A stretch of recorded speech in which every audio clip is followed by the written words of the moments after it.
Hey everyone, it's the Sex Reimagined Podcast. I'm Dr. Willow Brown. I'm here with the one and only Leah Piper.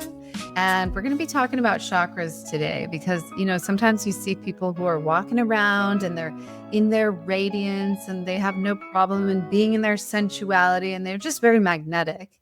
And you might wonder why and how do they do that? And the answer is probably in their chakras. So we're going to talk about how these incredible energy centers in your bodies, also known as chakras, can shape not only your whole life, but more importantly, your sex life. I think this is one of the best kept secrets ever when it comes to becoming a master lover. Your chakras are a literal map for your hands. They are erogenous zones front and back, and they also store what gets us all blocked up when it comes to having free-flowing orgasmic pleasure. So look, it's very important that in this moment right now, you tune in very closely. You get turned on, baby, because it's going to feel so good. And I hope that you will join us in falling in love with your chakras. Welcome to the Sex Reimagined Podcast, where sex is shame-free and pleasure-forward. Let's get into the show. All right. So you say chakra, I say chakra. What is right and what is wrong? Neither, really. Neither. And if you're really good at twirling your tongue, you could sound super fancy in your way that you pronounce your Sanskrit language, which the chakra. I'm not good at that, so I won't even attempt it. So let's start with what is a chakra. A chakra is a vortex of energy in your body. What I love, what's so cool about chakras is that they twirl in and they twirl out. If you can see me, go to our YouTube so you can see my hands. They twirl in and twirl out from the back and from the front, and then they meet each other in the middle. It's really cool how they work.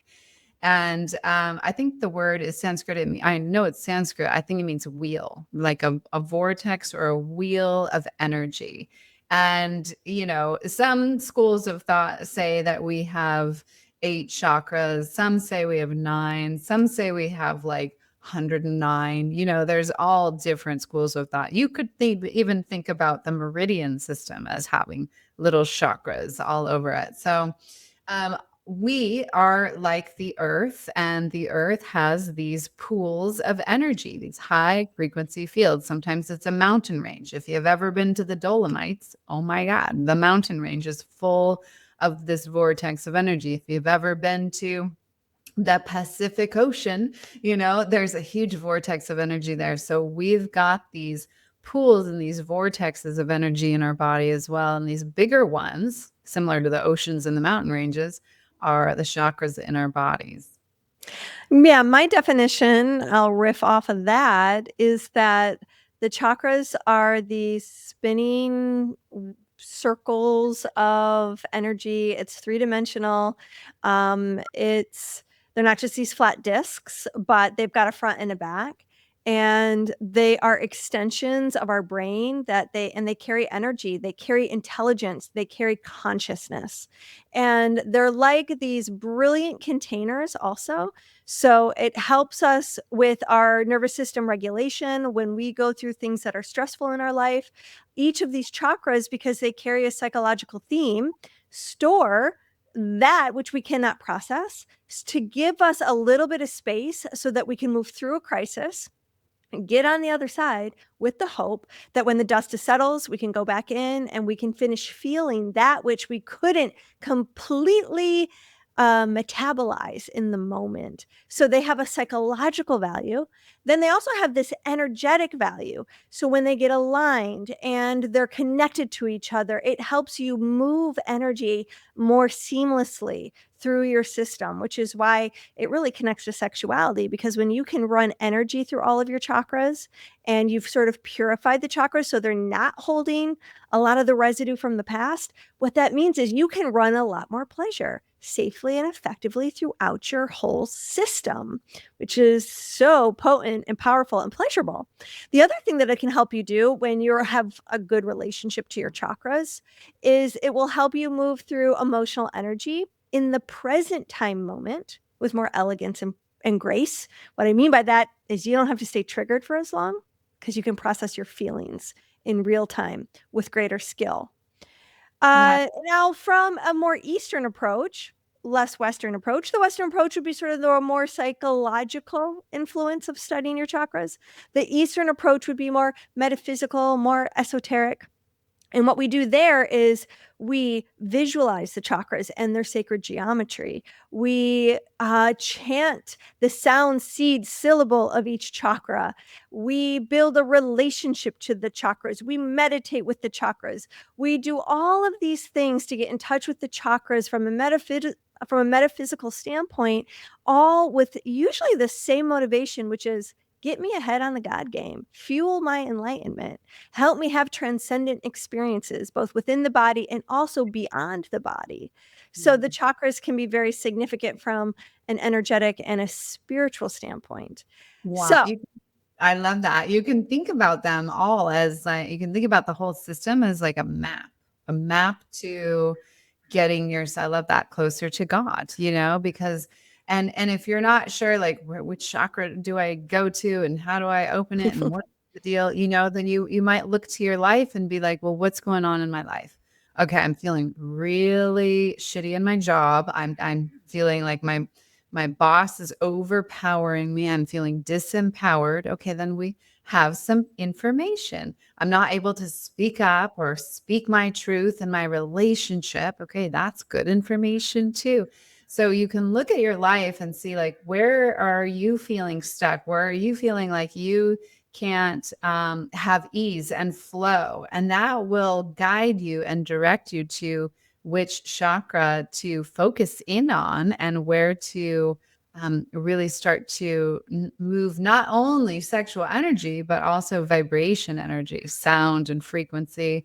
Qigong is my dear practice of moving energy through stuck chakras. In fact, I just got done teaching a Qigong class, and it was so great because I went in there feeling very irritable just because I have too much on my plate and my cycle's coming soon. And so there you go. And after teaching Qigong for just, I think, half an hour, I taught, and then I needled everyone. I felt so much better. what a fun class. Huh? What a fun class. I know, it was super fun. And so the other, it's like it doesn't have to take a long time. I mean, you can move energy through your chakras, as Leah was saying, that each one has a sound, each one has a symbol, each one has a color. So just making those sounds, visualizing those symbols and colors for 1 to 2 minutes can totally change your moment of feeling disempowered or like you can't speak up for yourself or whatever's going on. Yeah, so we really want to spend this hour because honestly, Will and I could, sit here and teach for 10 days on the power of the chakras. But we want to zero in on how do the chakras influence your erotic and intimate life.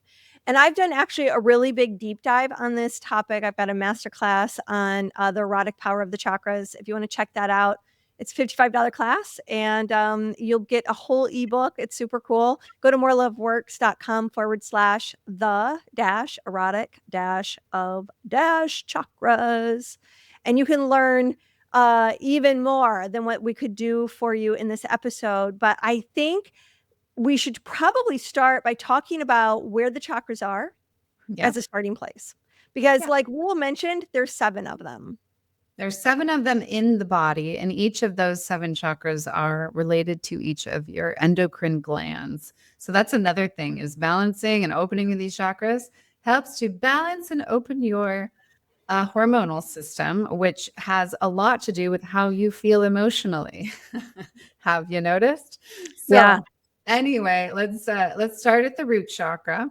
Root chakra is in the butte, in the anus. So it's that cavity.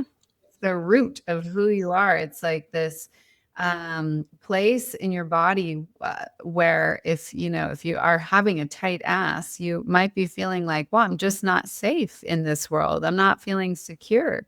I'm not feeling grounded. I'm not feeling relaxed in this human form or in my home space or my family space or whatever it is. So there's a lot of people walking around with a tight root chakra. The next one is the second chakra, which is up from there into your sexual center. sexual center, whether you are living in a male body, female body, or a non-binary body, is your genitals. And some people will also say that that second chakra is above the pubic bone, kind of in the same area as the Dantian in the Taoist system, or the Hara in other systems. So we recognize it through the lens of Tantra as being the actual genitals. And when we do sacred spot massage work inside the yoni, we get the chance to actually touch the second chakra. Same as in the male body, although it's up through the root chakra in that area. And then we move up into the solar plexus. The solar plexus is right where your rib cage comes together. So right where your diaphragm is. And this is the chakra that connects you to your power, to feeling like you are standing up straight, your upright chi is happening. You feel confident. You feel like you've got your finger on the pulse of your life and you're moving in the right direction. So that's that power center, solar plexus. And then we move up from there to the heart chakra, the fourth chakra, which is at the center of the chest, heart chakra. I love Joe Dispenza's work. He has very cleverly renamed the chakras the energy centers so that it's not so woo-woo for people and it's more digestible for a greater mass of people. And he always will not always, but very often he will start his meditations in the heart chakra. And then energy will rise from there. So heart chakra is at the center of the chest. And we move up to the throat chakra, where, Vishuddha, the home of truth, that place where we get to speak our truth. I so often when I get to people's blockages and their protective places in their body where they hold tension, it's right at the throat, right between the heart and the voice. And so this avenue of expression where the truth of our heart wants to flow up and out easily, so often gets blocked because it's scary to speak our truth. It's a vulnerable thing to do, and we feel like we might get judged. So throat chakras do get blocked a lot. There's great ways to open them, especially with sexuality. And then we move up from the throat chakra to the third eye. That is the home of intuition, inner sight, being able to see with clarity.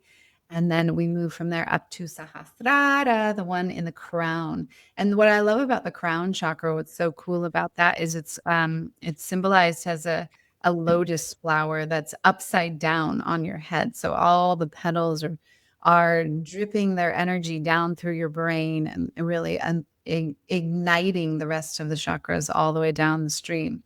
I always think about the chakras as like little elixirs, and one pours into the next, one pours into the next, one pours into the next. And so if one of them's out, if the throat chakra's out, like if the thyroid is off and the can't speak your truth and there's stuff going on, you just can't, speak up, then that energy from the crown chakra to the third eye will probably it will start to get blocked, and then it can't flow down to the rest of the chakras.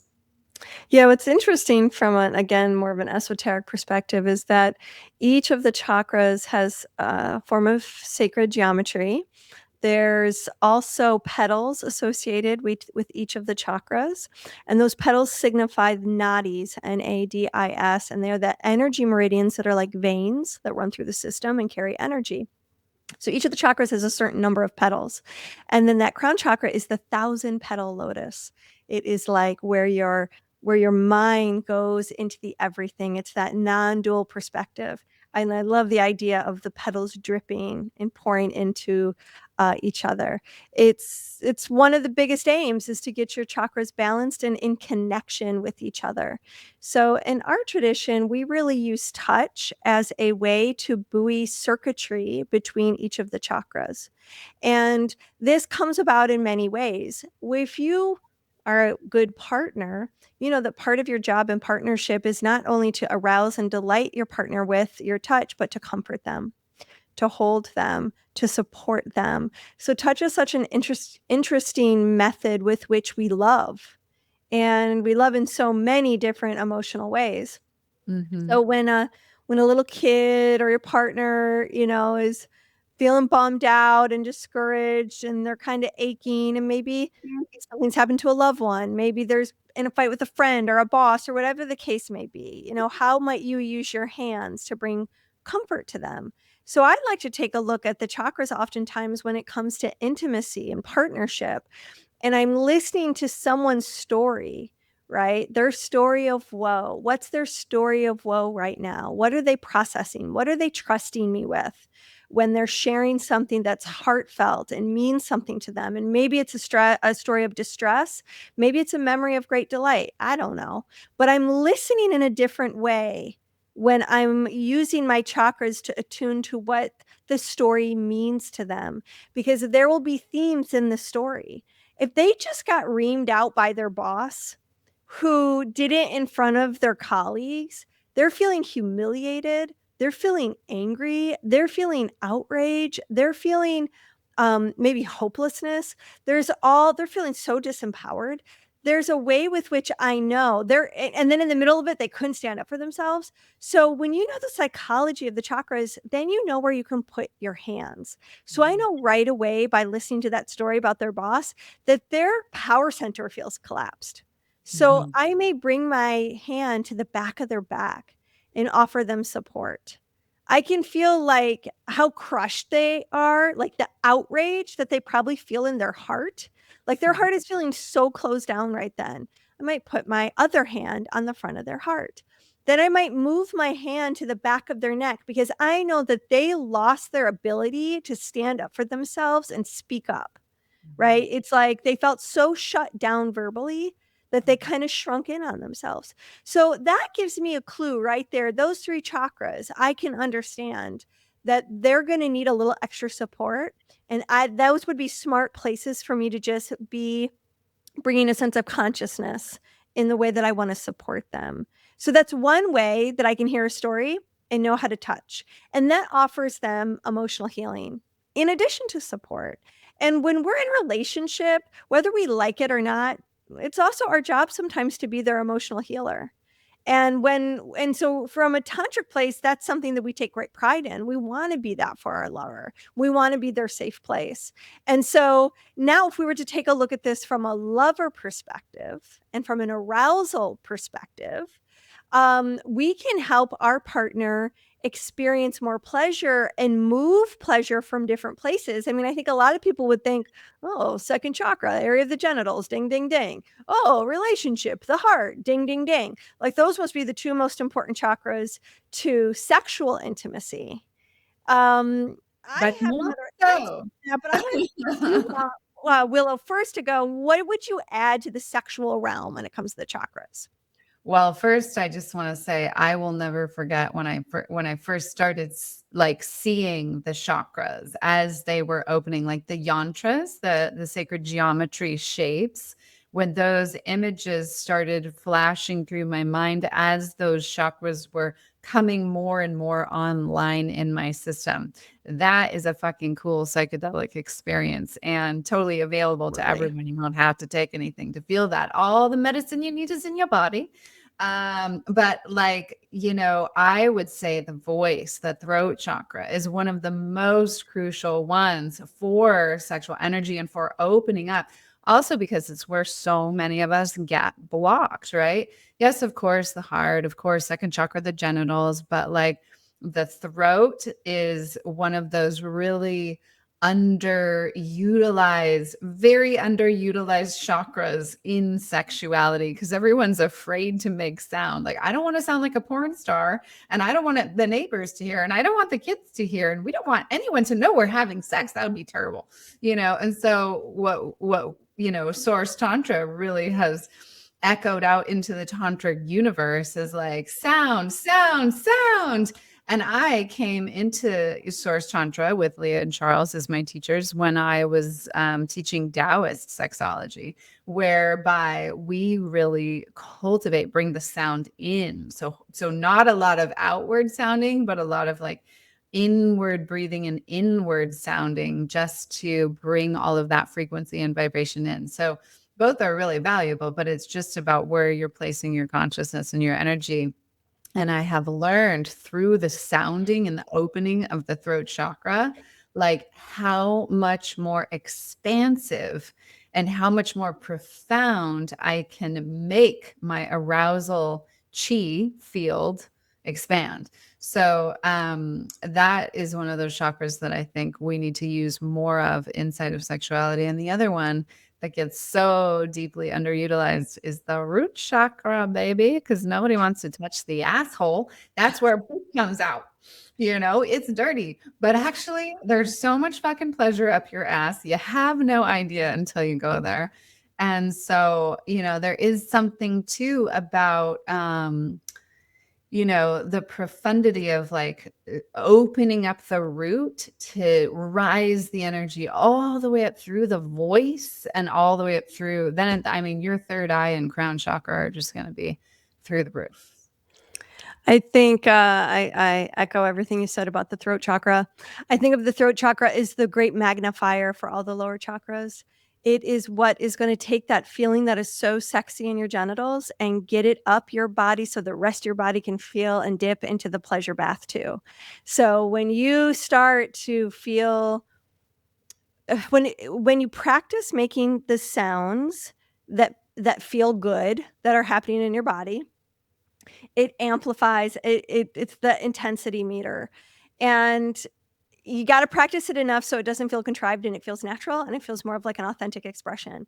So just moaning a little bit more, groaning a little bit more, sighing audibly a little bit more, not being afraid at that point of climax to say, oh God, oh God, oh God, oh God, or that feels so good, or don't stop. Like anything that can get a little bit more sound activated is so powerful. And it's the number one key, you guys. It's like the number one thing you have to do. You have to get better at sounding. And when you free up sexual expression, and I'm not telling you got to be loud or you got to sound crazy or you got to scream and scare the children. Like, please don't do that.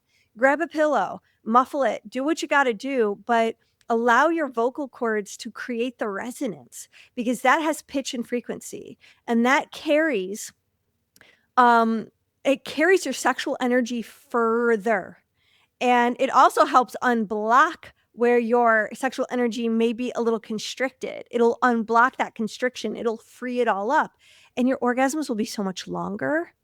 They'll be so much more intense. Later, more delightful. Yeah. And like, think about it. Over your body, not just in your genitals. Doesn't it feel good when you hear a partner moan and groan? Like, doesn't it get things going in the right direction? Does it make you feel good? Like, yeah, okay, I'm on the right track with how I'm loving this person, how I'm fucking them. Like, it feels good when someone is vocal, not when someone is performative. No. So we're not suggesting go be performative. Like, that's not enjoyable for anyone. So we don't want you to get that part twisted. But we do want you to make some more courageous steps in the general direction of vocalization. And here's another reason why. It's called your vagus nerve. And your vagus nerves helps carry another type of orgasm, a literal orgasm, up to your brain.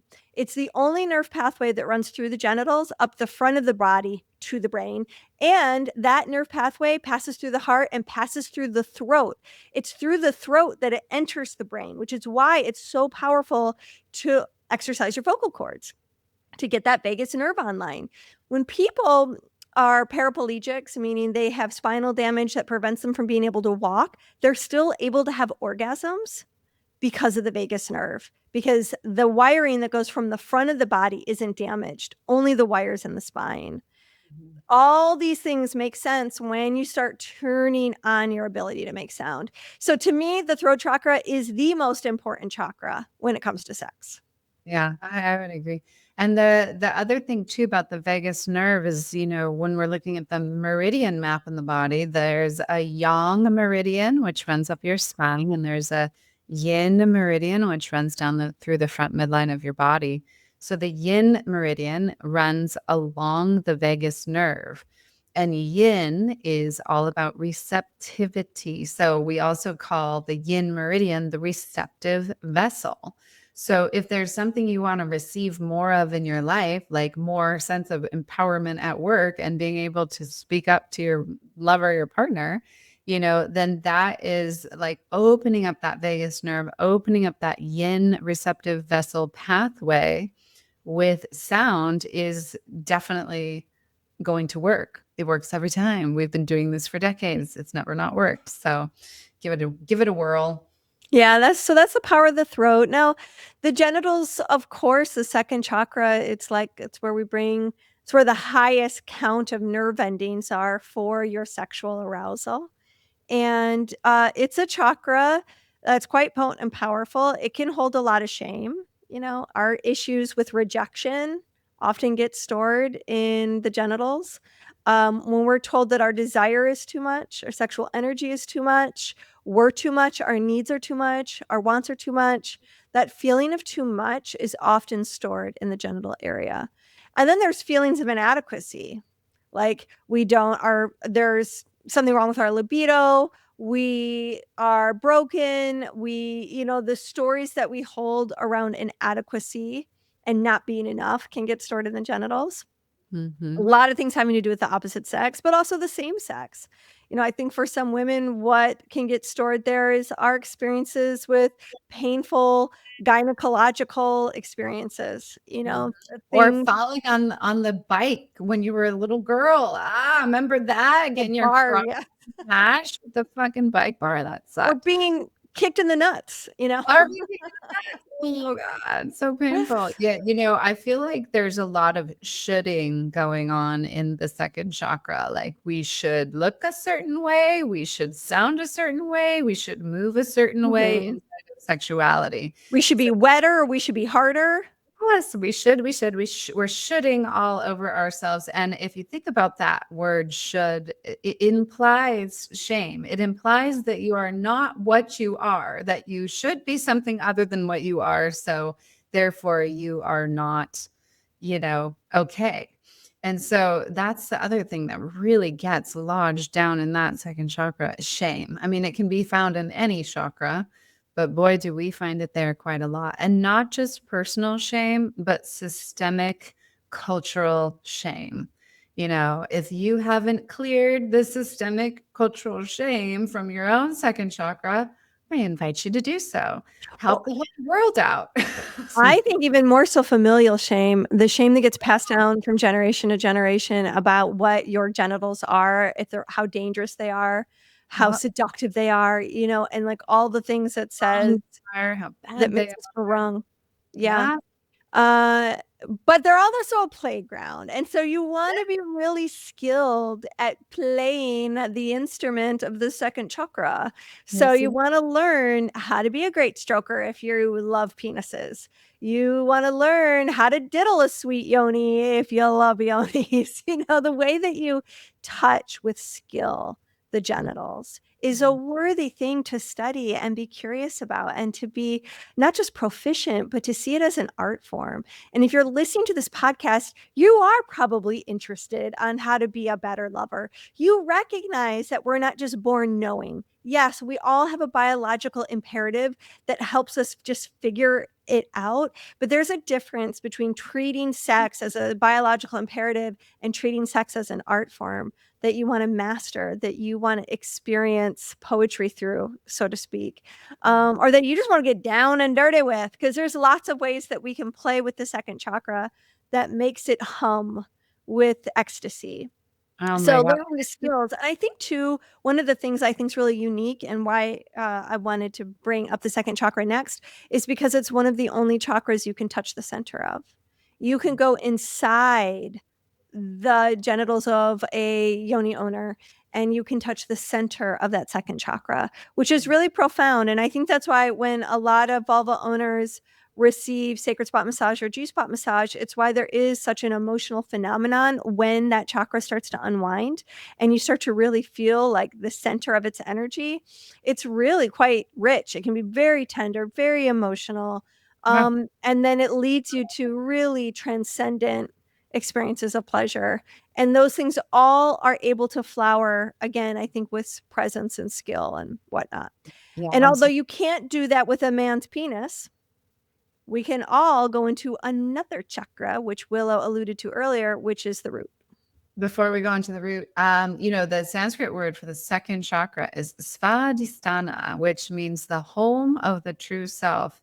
And if you've listened to our podcast, you've definitely heard me say the word in Taoism for sexuality is jing, and the word for essence is jing. So when we look to the Ayurvedic tradition, where we're looking at this word svadhisthana in your sexual center, the home of the true self, we're looking at from two different lenses, like the reality that when you know your own sexual energy at a very deep level, you know your essence at a very deep level. And it's impossible to be inauthentic when you know your essence at the level that we feel so privileged to know, but we've done work to get there. And you're all invited, you all get to learn about your truest, deepest, most authentic essence through your sexuality. It's a lot of fun. It's an incredible journey. And what happens along the way is you let go of the masks and the constructs that your parents put on you, your grandparents put on you, society put on you, your teachers put on you, all the layers that you are holding so tightly onto because somebody told you you should. And I want to say, when I say skill, I'm not talking about technique. Technique is very helpful, but to get to the honey of what Willow is saying when it comes to essence, getting connected to that true essence, the true self of yourself, that has to do with the skill of presence, the skill of being open, curious, and vulnerable, and taking the time to be in inquiry while you hold this part of your body, to really go, who am I? And to feel the suppleness, the deliciousness, the hills, the valleys, the warm spots, the cold spots, the wet spots, the dry spots, the ridges, the hair, all the inner petals, all the inner things. That is you. The shape and the texture of your genitals. Like, it's really about presence more than anything. It's learning how to be with yourself. It's less about doing. Techniques has its place. But when it comes down to finding essence, it's actually not that hard. It's just about attuning. It's just about paying attention, listening, slowing down. When you find those moments of fuck, I've been acting that way my whole life. Why am I doing that? Then you pause and you sit with that until it clears. And then you be in practice of not being that way or doing that thing anymore. That's how you break down your patterns, and you get to be you in the world. And what we need in the world is more of you. Okay. And there's also taking that inquiry, finding a way to land it and integrate it. So it's not just staying at the genitals in order to find the true self. It's like you go in and you hold yourself like this is maybe a starting point, but then you have your other hand. And this is what we mean by building circuitry, is you may be touching your genitals with great curiosity and depth of presence and going, wow, this is to marvel at. Now let me bring my hand to another chakra, maybe my heart. And now let me bridge those two worlds so that my heart is connected to my pussy, so that my heart is connected to my cock. They're not separate things. They're united. And they know how to communicate, and that gets stronger and stronger. And not only is my heart connected to my genitals and my second chakra, now my second chakra is connected to my heart. And so who I am as a heart-centered person is connected to passion. So and my throat's open so I can express it all with ease through my voice. Yeah. And so then you might move that other hand to your throat, or you might move that other hand to your third eye while you're touching your genitals to build the circuitry. It's all about circuitry with the chakras, with everything in the body, because we are electrical beings walking around with this electricity in our body. And it's so fun to play with on your own and with others. Let's drop down to the root. Yeah. So there's another chakra you can touch the inside of. Again, it's so special that you can go and touch the center of your root chakra. And some people, the idea of anyone touching their anus feels really uncomfortable. And maybe even hearing us talk about it makes them feel uncomfortable. That was true for me a long time ago. It made me very squirmy, the idea of anal play. I didn't quite get it. I wasn't even sure that it was a real thing. I was very skeptical. And I didn't realize just my aversion was so strong, so repulsed. It took me a minute of sitting with that and go, wow, I sure am reacting strongly to this conversation right now. That's a That's good really indicator interesting. right there. So if Yeah. you're sitting here listening and you're I'm like, like, why isn't everyone else reacting with such rage? I am outraged right now, and I don't even know fucking why. And why is it that anytime anyone tried to touch my ass in the past, I was also quite rageful and couldn't believe that they were even trying, and what were they thinking? You know, like just and to go, well, no one else is reacting this way. Am I overreacting? I must be overreacting. Huh. And that led to a really incredible journey of trying to understand and then finding out as to why I did have that reaction. And to be able to sit with that and get those answers is probably one of the most powerful things I ever did for myself in my life. Brought me new levels of wholeness, taught me how to build my tolerance to that discomfort, how to approach this part of my chakra body slowly, to recognize that this is a chakra that's just as holy as all the higher chakras, like the heart and the third eye, and deserved my conscious, loving awareness and touch and presence. And then from that place, learning how to trust trustworthy people that I cared about in an intimate way to touch me there slowly and gently. And then eventually to open up that part of the pleasure palace and to discover that there are immense, powerful doorways into pleasure that only exist there, that don't feel like any other pleasure center in the body. Because, and then I later found out that there's a nerve pathway called the hypogastric nerve that runs a very specific type of orgasm from the anal cavity up to the brain. And it is different than your ejaculatory orgasm, and it is different than your clitoral orgasm. And for many of us, it's an orgasm that is very hard won. It takes a lot of courage and surrender and softening to allow one's body to awaken to it, because, you know, for many of us, it feels shrouded in darkness. We're scared that it's dirty. We're scared about someone's reaction to it, and we're scared of our own reaction to it. When you can kind of gently hold those fears without being really tight about it, something happens, and it's really rewarding. It's really powerful. And like I said, spiritualizing it became a huge breakthrough for me. It was just life-changing. you had such a journey with your asshole, your chakra, your root chakra. Was your root chakra an easy thing to breach? Easier for me than Easier for you. God bless. When I hear people who are just like pain-free when it comes to anal sex, I'm like, wow. Well, I'm not pain-free when it comes to anal sex. Well, no, but I've got a client right now who's just never had an orgasm there, but it doesn't hurt. Yeah. And I'm like, well, really? It must be amazing. Sometimes it doesn't hurt for me, but most of my experiences have been, it's got to be done well. You know, anal sex really has to be done skillfully and well. You do need skill. You do need education. You don't just want to go ramming things up your ass. It doesn't good. But there's many people who it's never been painful. It's just not an owie place. It's amazing. I just have to say, really different. I'll take that next life. Thank you very much. Fearless. Well, one of my all-time favorite things in Tantra world is delivering an assgasm to a man for the first time. Like the most phenomenal orgasm he's ever had, especially like an Amrita assgasm. Holy. You can totally change someone's life with that shit. Now, some people may not know what you're talking about right there. Okay, so there's this thing called Amrita, which, you know, if you don't speak the tantric Sanskrit language, then it's just when a woman squirts, it's the fluid that comes out of her urethral sponge. And it translates in Sanskrit to divine nectar.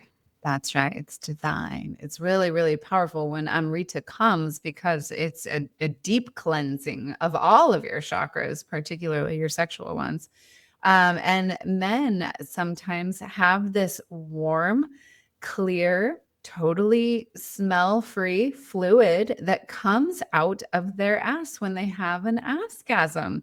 I believe it's Or when they have Amrita from prostate massage. yeah, it's coming from the prostate and it's this divine nectar and it flows and it's just like it's not a lot, it's not a big mess, it's just For it's a some men it is. It's kind of mysterious. Not a big mess, but it can be copious amounts. Just like it can be copious amounts for women. We don't know a lot about it. It hasn't really been studied. Amrita's been studied more. That's vaginal female ejaculation. So it's kind of an interesting phenomenon. It is an interesting phenomenon. Sometimes there is a lot that comes, but it never feels like, oh my God, it never feels gross, is what I want to say. No, it's not a gross thing at all. It's actually an ecstatic. Really, it's an ecstatic cool thing. Yeah. Mm-hmm. And then, I've heard through some of my Taoist realms, I don't remember where I heard or what I, read or whatever, but it was like the ass is the seat of the soul. So there's this, idea that like when we have an open, happy asshole, like life flows to us, our soul purpose flows to us with so much more ease and so much more grace. And then I have a friend too who's really into, all kinds of things. But what he's really noticing sort of anecdotally with his clientele and the people that he's working with is those who have a happy ass have a very different relationship to wealth and finances, which makes so much sense because when we look at Muladhara, this root, of the body, this home of the soul, we're looking at like our worth and our sense of value of and ourselves. security issues. Security and all of so what money, death, certainty, Mm-hmm. death of a chapter in your life, death of a loved one, all those financial issues, fear, it just gets so wound up tight there. Yeah. There it is. So it's good to keep your ass open so that you don't get too tight around all of those things because things happen. Death happens. Uptight has a home.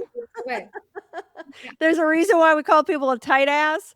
And that's oftentimes because we're gripping because we don't feel like we've got control somewhere in our life. And so when we're feeling out of control emotionally or in some sector of our life and system, we grip. And the first place we're going to grip is we're going to grip our ass cheeks. And is if to give us some sort of feeling of certainty that we can hold on to something. And that gripping actually doesn't help us in that realm, letting go, finding trust, getting grounded. I mean, there's a reason why most meditations start out with a grounding prompt because that ground is your foundation. And it's another circuit that you can build between your body and the earth. Because as Willow often says, and I always love this, she often says, we're not just of the earth, we are earthlings. And so when we have a relationship to the earth, and that starts at the foundation chakra, chakra 1, then our whole system is stacked in better alignment. What happens to the house when the foundation is off? The whole house is off.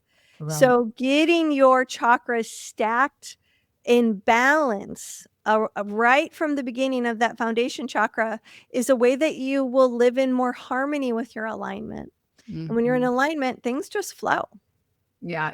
I did a new root chakra practice the other day. I was like, wow, a new root chakra practice that I've never done before. It was super fun. It was a Kundalini yoga class.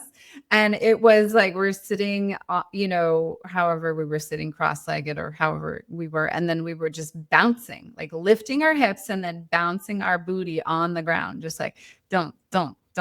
For a long time, repetitive Kundalini yoga is all about repetition. And it was so cool to like massage your root chakra in that way, like with the earth, connecting. Cool. I mean, I had quite a delightful experience. Nice. I love that. I bet especially if you had a prostate gland, you could jiggle that up a little bit and that would feel quite good. Exactly. Yeah. Cool. All right, so that's foundation. That's second. We touched a little bit on the power center. That would be the solar plexus or the navel, and that has to do with the right use of power, the wrong use of power, feeling empowered, feeling disempowered. Our experiences of feeling humiliated, our experiences of feeling confident, and getting that gut feeling. That gut feeling can really guide you and gives us a sense of premonition. The heart is pretty self-explanatory, right? We all know the matters of the heart, but I think what gets maybe less talked about is that the heart can also be a storehouse for pain and grief and unrequited everything. I often think of the heart as a castle with thousands of rooms, and in each room holds a person, place, or an experience. And the things to pay attention to are the people that occupy the biggest rooms in the house. And they may be people you don't even want there, but guess what? They're there. And if you visit those rooms, you're going to encounter a part of yourself. And that part of yourself probably needs some attention. So I think going into the heart and doing some urban renewal every once in a while in that castle is a wise thing to do so that you can remain, to the best of your ability, living your life, walking down the street, doing your shopping, doing your hobbies, cleaning the bathroom, living from an open heart. You know, a lot of people are living with a very closed heart. They think because they've walled their heart off that it protects them from being hurt. But in truth, it keeps them in a prison. And so for us to start to figure out ways, how can I walk this earth with an open heart? How can I live that way and still be responsible for my heart? And that is a beautiful endeavor. And it's one that I take really seriously. It's a prayer. You know, when you're walking around with an open heart, you're offering to the whole universe a prayer, and you're also giving everyone around you permission to do the same thing. You're giving an example of what it looks like to choose love instead of fear in every instance, in every circumstance, because really, like, at the root of all emotions, whether we're having an emotion of fear or anger or rage or doubt or insecurity or love or joy or happiness, if we have any emotion, that means we have some room in our heart. We have some sense of care about it. So love and caring is really at the root of all of our emotions, including that emotion of fear. So when you do meet your fears in your heart, fear of opening your heart to another person, fear of opening your heart to the possibility in life, you know, when you meet those fears in your heart, just see that it's one side of the coin, flip it over, on the other side is love. It means you care about that thing. And if you care about something, then it's in you to have it. If you love something, then it's in you to receive it. So you can open up that receptivity channel again and receive right through the vagus nerve, right through the heart, and sounding into the heart. Having heartgasms is a blissful way to live. You had a course there for a while, Breaking Your Heart Wide Open. Was that what it was called? Break your heart wide open, because I was noticing, I was looking around, it's like, wow, a lot of people are going through heartbreak and then just getting stuck in a jaded place around that heartbreak. And so, you know, it's the going into the pain, it's going into the heartbreak, which I have done, Leah as my witness, you know, going into it and breaking through the places that want to hold on to the pain and the righteousness and the you did this and you weren't that and you said and then you blah blah blah, all the story, right? It's like, well, yeah, you can hang on to that your whole life, and some people do, or you can break your heart wide open, go deep into the center of it, feel it, heal it, move it along, and then on the other side you're going to find so much freedom and such a level of love that like transcends all the story and all the bullshit. I love it. You got to feel it to heal it, honey. That's so good. That's so beautiful. We spoke already quite a bit about the throat. You know, the third eye is really about insight and learning how to balance the left and the right hemispheres of the brain. knowing how to wrestle that brain into a state of calm, learning about self-regulation, co-regulation, all those things, how to bring an erotic mind to the bedroom. So you know what to do when you're in your head, how to flip that switch so it turns you on instead of turning you off. Your third eye can be a really beautiful partner in your erotic life. And again, it's one of those things where you need a few skill sets. You need to learn how to meditate. You need to learn how to breathe. You need to have a good imagination. You need to give yourself permission to feel and be in the erotic landscape of those corners of your brain. And there may be places you judge about that. And can you set down those judgments and find something else more interesting about those corners? All Get really rich inquiry. curious with your mind, and also, the glands up here in the third eye are the hypothalamus and the pituitary glands, which basically are the master glands of your entire endocrine system, all of your hormones. Pineal glands up there too, right? Yeah, more toward the crown chakra. But yeah, pineal gland is the seat of intuition and the seat of like higher consciousness and connecting you to higher knowing. So when you are opening these glands in the brain through third eye and crown chakra, you're actually coming more closer and more online with your deeper intuition and with more emotional freedom. Yeah. So that leads us to the crown chakra. And the crown chakra is so powerful. It brings us to that place where we trust there's something bigger than ourselves because we can feel it.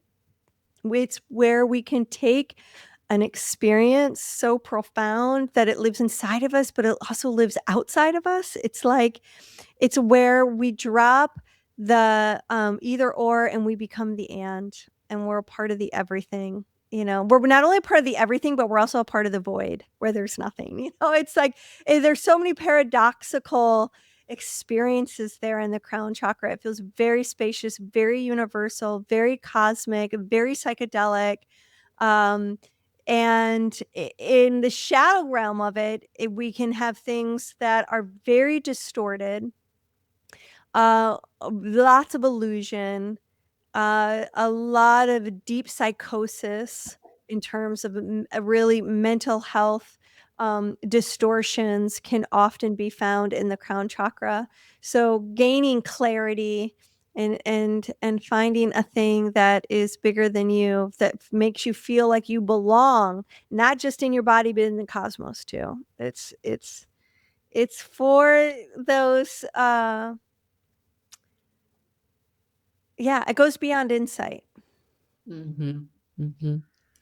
Well said. Yeah. Well said. So enjoy the map of your chakras. Enjoy the journey. Have fun with it. It's a playground. It's a playing field. There's no Touch them and love them up. Yep. Just enjoy and see what happens. Just Mhm. be with them and see how you unfold and how the map of your life unfolds and the possibility of you and your potential starts to open up in so many ways. And if you ever want to go deeper and be able to see and have experiences like of your chakras and how that works in the erotic space, how that works in the tantric space, come to our live events, because we will teach you what it means to touch chakras consciously, how to activate them, how to clear them, and then how to arouse them so that they're a full part, a natural, organic, authentic expression of how to run orgasmic bliss through your system, because they're just amazing. Mm-hmm. God bless the chakras. Tell us your stories of your chakras in the comments. Share this episode with another sexual adventurer in your life, and we'll see you on the flip side. Ciao, ciao. Thanks for tuning in. This episode was hosted by Tantric Sex Master Coach and Positive Psychology Facilitator Leah Piper, as well as by Chinese and Functional Medicine Doctor and Taoist Sexology Teacher Dr. Willow Brown. Don't forget, your comments, likes, subscribes, and suggestions matter. Let's realize this new world together.